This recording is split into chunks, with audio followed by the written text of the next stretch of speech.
Fala, lenhadores! Vamos refletir juntos na palavra de Deus?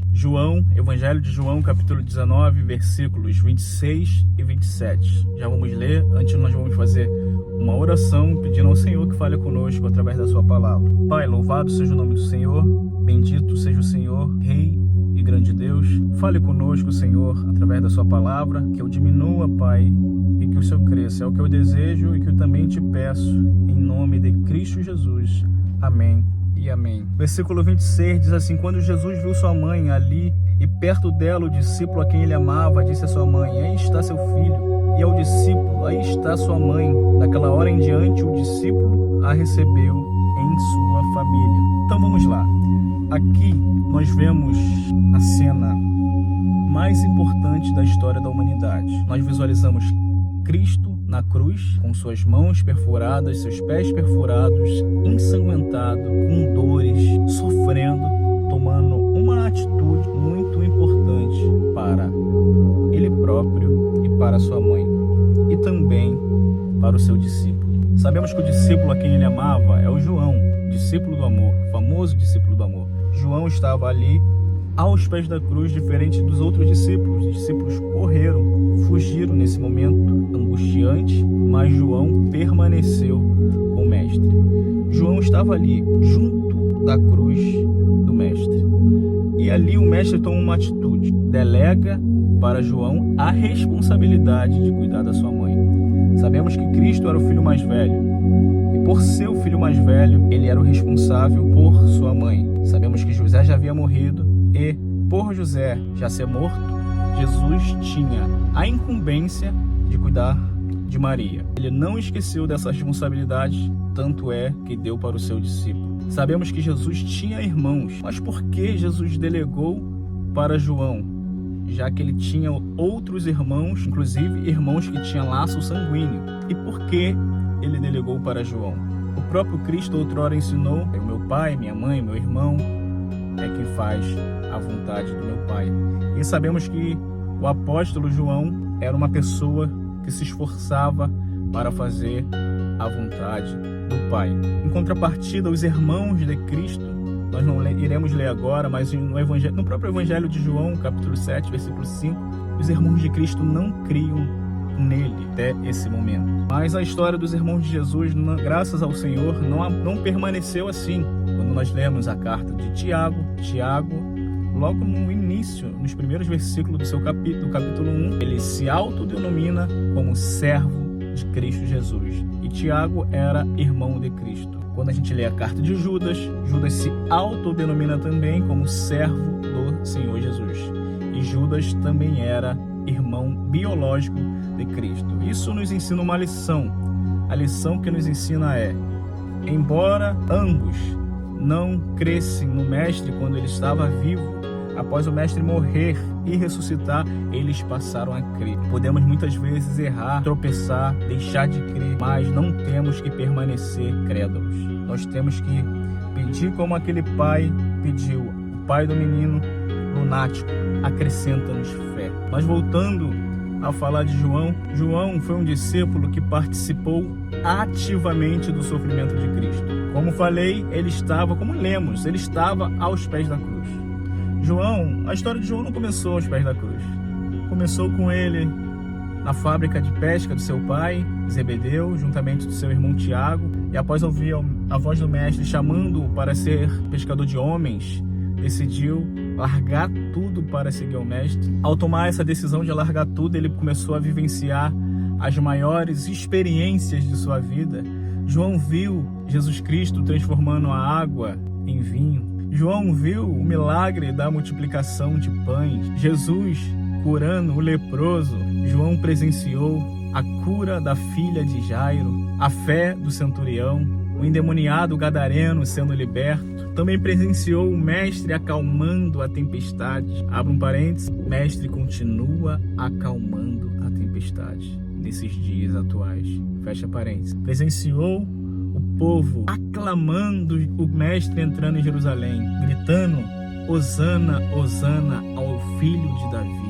Quem é esse que vem em nome do Senhor? hosana nas alturas. O mestre no momento de angústia ali no Getsemane. Antes disso, João estava ali também na Santa Ceia. O discípulo a quem ele amava estava inclinado no peito do mestre, ouvindo as batidas do coração do mestre no momento de intimidade, no momento de fraternidade, comunhão, companheirismo.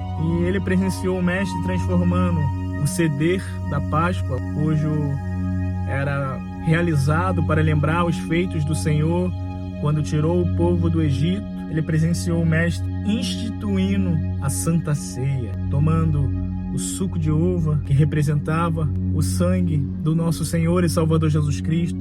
João também comeu do pão que representava o corpo, que representa até hoje, quando comemos do pão, quando tomamos do suco de uva, nós estamos fazendo um memorial até o dia que ele vai vir para nos buscar, para participarmos junto com ele no grande banquete celestial. João ouviu o hino que foi cantado pelo mestre. João foi juntamente com o mestre para o Getsemane, aquele jardim que tinha muitas oliveiras. Viu o mestre suando sangue, o mestre pedindo ajuda. O João estava muito triste, os discípulos estavam muito tristes, pois o mestre já tinha anunciado que ele iria padecer. Muito tristes, dormiram de dor.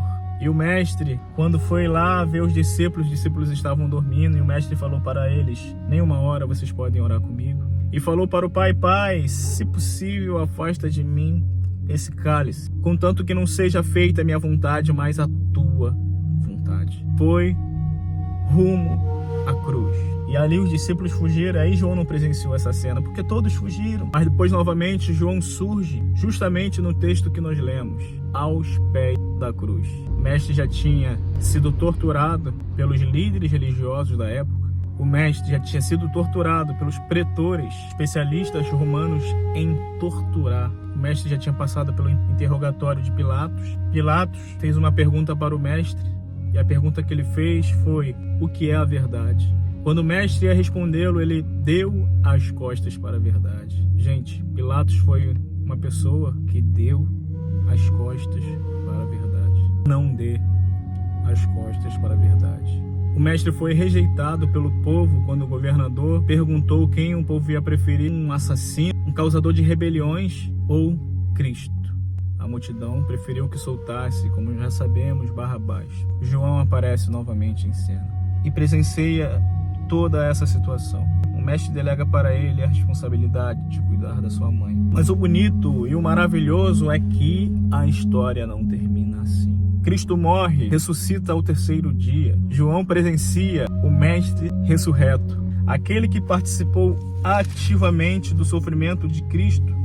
Participa agora da maravilhosa ressurreição, da maravilhosa experiência de ver o seu mestre, aquele em quem estava fundamentado a sua esperança, vivo. Quando a gente lê Apocalipse capítulo 1, versículo 9, diz assim: eu, João, irmão e companheiro de vocês no sofrimento. E este mesmo João presenciou também o mestre exaltado. O próprio Apocalipse capítulo 1, versículo 12, diz assim: voltei-me para ver quem falava comigo. Voltando, vi 7 candelabros de ouro, e entre os candelabros alguém semelhante a um filho do homem, com uma veste que chegava aos seus pés, a um cinturão de ouro e ao redor do peito.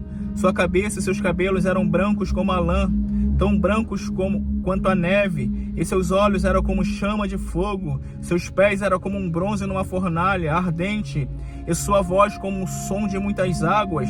Tinha em sua mão direita 7 estrelas, e da boca saiu uma espada afiada de 2 gumes. Sua face era como o sol, quando brilha em todo o seu fulgor. Quando vi, caí aos seus pés como morto. Então ele colocou a sua mão direita sobre mim e disse: não tenha medo, eu sou o primeiro e o último, sou aquele que vive. Estive morto, mas agora estou vivo para todo sempre, e tenho as chaves da morte e do Hades. Gente, o João participou ativamente do sofrimento de Cristo. Ele viu o mestre pendurado naquela cruz, sendo humilhado, sendo amaldiçoado. Gente, João viu o mestre naquela cruz, perfurado, maltratado, cheio de dor, morrendo, sendo consumado, sendo entregue como uma oferta de libação pelos pecados de toda a humanidade. Mas também João participou ativamente da exaltação do Mestre. Se nós queremos participar das bodas do Cordeiro, se nós queremos participar da exaltação e glorificação do Mestre, também temos que participar dos sofrimentos do Mestre. Aquele que quiser segui-lo tem que negar a si mesmo. Nós estamos nessa terra, uma terra de pecado. Temos que negar o nosso eu, temos que negar a nossa carne, negar nossas próprias vontades para fazer a vontade do Senhor, que é boa, agradável e perfeita. E assim nós concluímos essa reflexão, que essa mensagem seja um motivador para você não abandonar o Mestre, a não desistir de participar do sofrimento do Mestre, a não desistir de negar o seu próprio eu, negar a sua própria carne. Vale a pena. Como diz a música do Juliano Som, vai valer a pena. Muitos dos nossos irmãos morreram no Coliseu, devorados por leões. Vai valer a pena. Muitos foram queimados por amar ao Senhor. Se nós tivermos que passar por situações semelhantes, se a nossa fé for posta à prova e nós, com o nosso Deus, se a nossa vida tiver que ser entregue a Ele como uma libação, que seja, porque vai valer a pena. E assim eu concluo essa reflexão. Vamos fazer uma oração? Pai, te agradeço, Senhor, por esses exemplos. Te agradeço, Senhor, por que a Tua palavra relata homens humanos como nós que pagaram um grande preço para Te servir. Como nessa mensagem, como refletimos agora há pouco, João participou, Pai, do Teu sofrimento.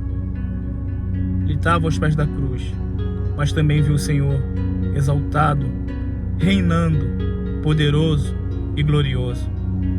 Pai, que nós que estamos aqui ainda, lutando contra o pecado, não venhamos desistir, mas venhamos ser fortalecidos na Tua força e no Teu poder. Que não venhamos parar, Pai, porque vai valer a pena. É isso que eu oro, Pai, grato. E te peço que essa mensagem chegue nos corações que estão precisando de encorajamento. Em nome de Cristo Jesus, Deus. Se você gostou dessa mensagem, curta, comente, compartilha. Se você não é inscrito no canal, se inscreva. E o meu desejo, meu irmão, é que Deus lhe abençoe imensamente. Em nome de Cristo Jesus. Amém.